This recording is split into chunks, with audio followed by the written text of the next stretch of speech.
ರಾಜ್ಯ ಕಾಂಗ್ರೆಸ್ನಲ್ಲಿ ಈಗ ಗದ್ದುಗೆ ಫೈಟ್. ಏನಾದರೂ ಒಂದು ಡೆವಲಪ್ಮೆಂಟ್ ಮೇ ತಿಂಗಳಲ್ಲಿ ಆಗೇ ಆಗುತ್ತೆ ಅನ್ನೋ ಬೆಳವಣಿಗೆಗಳು ಕಂಡು ಬರ್ತಾ ಇದೆ. ಯಾಕೆಂದರೆ ಈ ಗದ್ದುಗೆ ಗುದ್ದಾಟ ಅಂತಕ್ಕಂಥದ್ದು ದೆಹಲಿ ಅಂಗಳ ತಲುಪಿದೆ.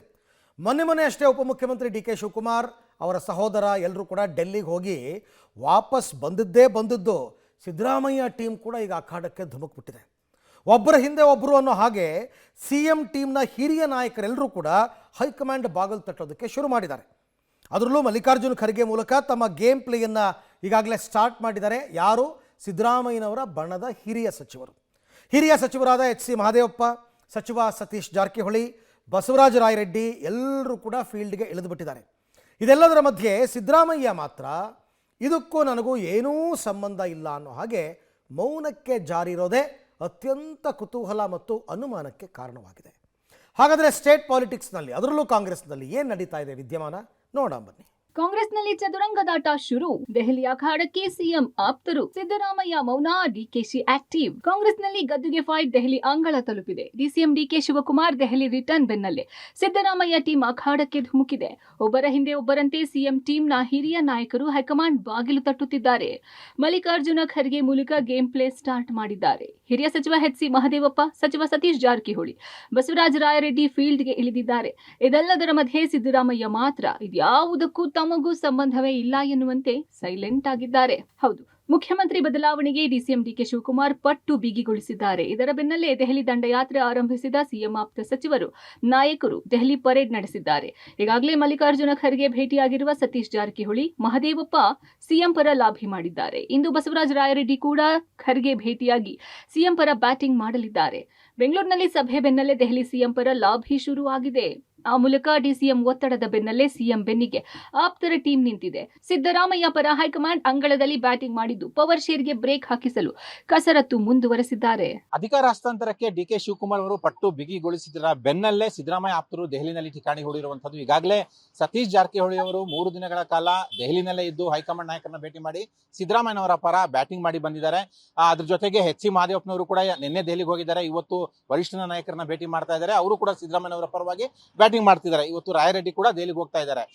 ಸಿಎಂ ಆಪ್ತರು ಒಟ್ಟಾರೆಯಾಗಿ ಮುಖ್ಯಮಂತ್ರಿಯಾಗಿ ಸಿದ್ದರಾಮಯ್ಯನವರ ಮುಂದುವರಿಬೇಕು ಅನ್ನುವಂತಹ ಪಟ್ಟಣ ಮುಂದುವರಿಸ್ತಾ ಇರುವಂತದ್ದು. ಆ ಮೂಲಕ ಒಂದು ರೀತಿಯಲ್ಲಿ ಪವರ್ ಶೇರ್ಗೆ ಬ್ರೇಕ್ ಹಾಕುವಂತ ಕಸರತ್ತನ್ನ ದೆಹಲಿನಲ್ಲಿ ಮಾಡ್ತಾ ಇದ್ದಾರೆ. ಪಂಚರಾಜ್ಯಗಳ ಫಲಿತಾಂಶಕ್ಕೂ ಮುನ್ನ ಸಂಚಲನ. ಪವರ್ ಶೇರಿಂಗ್ ಬಗ್ಗೆ ಹೈಕಮಾಂಡ್ ಮೇಲೆ ಒತ್ತಡ ತಂತ್ರ. ಸಿಎಂ ಅಧಿಕಾರ ಹಸ್ತಾಂತರ ಗೊಂದಲ ಇತ್ಯರ್ಥಕ್ಕೆ ಪಟ್ಟು. ಡಿಕೆ ಬ್ರದರ್ಸ್ ಮೇ 10ರೊಳಗೆ ಅಧಿಕಾರ ಹಸ್ತಾಂತರ ಗೊಂದಲ ಇತ್ಯರ್ಥಕ್ಕೆ ಪಟ್ಟು ಹಿಡಿದಿದೆ. ಈಗ ಸಿಎಂ ಆಪ್ತ ಸಚಿವರಿಂದ ಪವರ್ ಶೇರ್ಗೆ ಬ್ರೇಕ್ ಹಾಕಲು ಕಸರತ್ತು ನಡೆದಿದೆ. ದೆಹಲಿಯಲ್ಲಿ ಸಿದ್ದರಾಮಯ್ಯ ಪರ ಆಪ್ತ ಸಚಿವರು ಬ್ಯಾಟಿಂಗ್ ಮಾಡ್ತಿದ್ದಾರೆ. ಸಿಎಂ ಸ್ಥಾನದಲ್ಲಿ ಸಿದ್ದರಾಮಯ್ಯರನ್ನೇ ಮುಂದುವರೆಸೋಕೆ ಒತ್ತಾಯಿಸುತ್ತಿದ್ದಾರೆ. ಹೀಗಿದ್ದು ಹೈಕಮಾಂಡ್ ಏನು ನಿರ್ಧಾರ ತೆಗೆದುಕೊಳ್ಳುತ್ತೋ ನೋಡೋಣ ಅಂತ ಡೈಲಾಗ್ ಹೊಡೆದಿದ್ದಾರೆ. ಬದಲಾವಣೆ ಪ್ರಶ್ನೆ ಇಲ್ಲ, ಚರ್ಚೆ ಅನಾವಶ್ಯಕ ಆಗ್ತಾ ಇದೆ.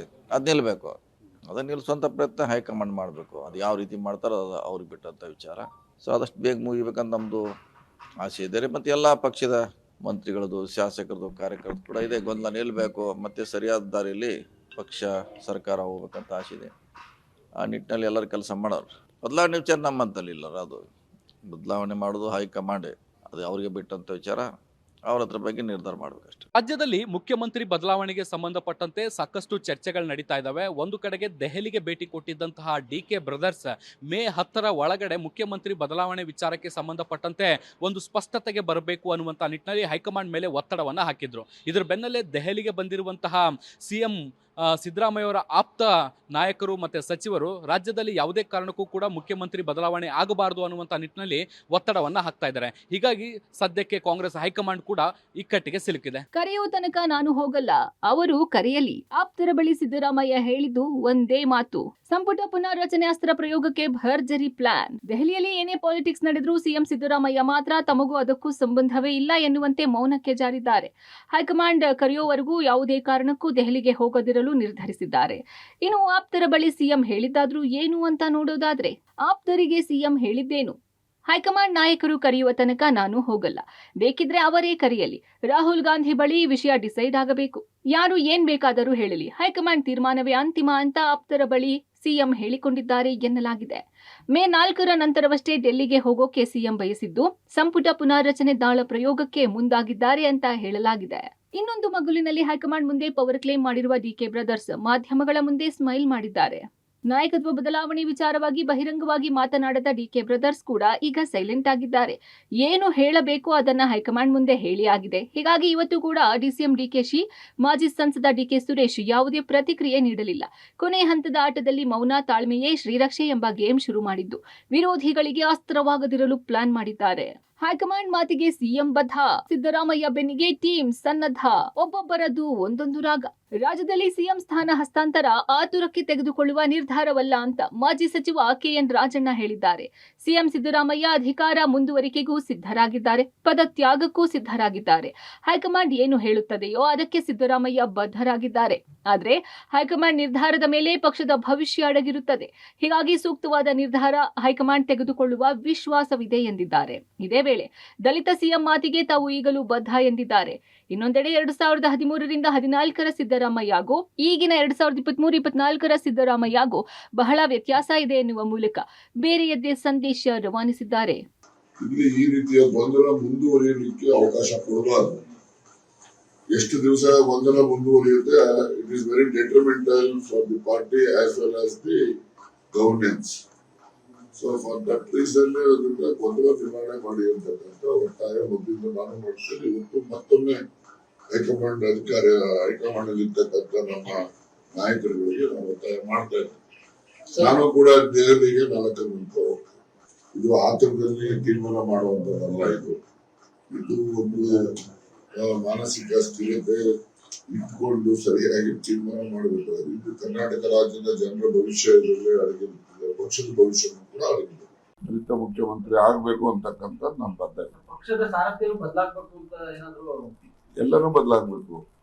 ಯಾವ ಮಂತ್ರಿಗಳು ಬದಲಾಗಬೇಕು ಅಂತ ಅಂದಾಗ ಪಕ್ಷದ ಸಾರಥ್ಯನು ಯಾಕೆ ಬದಲಾಗಬಾರ್ದು? ಅದೆಲ್ಲನೂ ಅಂತಿಮವಾಗಿ ಹೈಕಮಾಂಡ್ ನಿರ್ಣಯ ಮಾಡ್ತಾರೆ. 13-18 ಸಿದ್ದರಾಮಯ್ಯ, 23-28 ಸಿದ್ದರಾಮಯ್ಯ, ಅಥವಾ 23ರಿಂದ ಇಲ್ಲಿನವರೆಗೂ ಸಿದ್ದರಾಮಯ್ಯ ಅಜಗಜಾಂತರ ವ್ಯತ್ಯಾಸ ಇದೆ. ಅದು ಜನ ಅದನ್ನ ಹೇಳ್ತಾರೆ ಅಷ್ಟೇ. ದೆಹಲಿಯಲ್ಲಿ ಸತೀಶ್ ಜಾರಕಿಹೊಳಿ ಠಿಕಾಣಿ, ಕೆಪಿಸಿಸಿ ಹುದ್ದೆಯ ಮೇಲೆ ಕಣ್ಣಿಟ್ರ ಸಾಹುಕಾರ್, ಸಿಎಂ ಪರ ಲಾಭಿ ನೆಪದಲ್ಲಿ ಗದ್ದುಗೆ ಮೇಲೆ ಟವಲ್. ಸಿಎಂ ಸಿದ್ದರಾಮಯ್ಯ ಪರ ಫೀಲ್ಡ್ಗೆ ಇಳಿದ ಸತೀಶ್ ಜಾರಕಿಹೊಳಿ ತಮ್ಮದೇ ದಾಳ ಉರುಳಿಸಿದ್ರ ಎಂಬ ಪ್ರಶ್ನೆ ಮೂಡಿದೆ.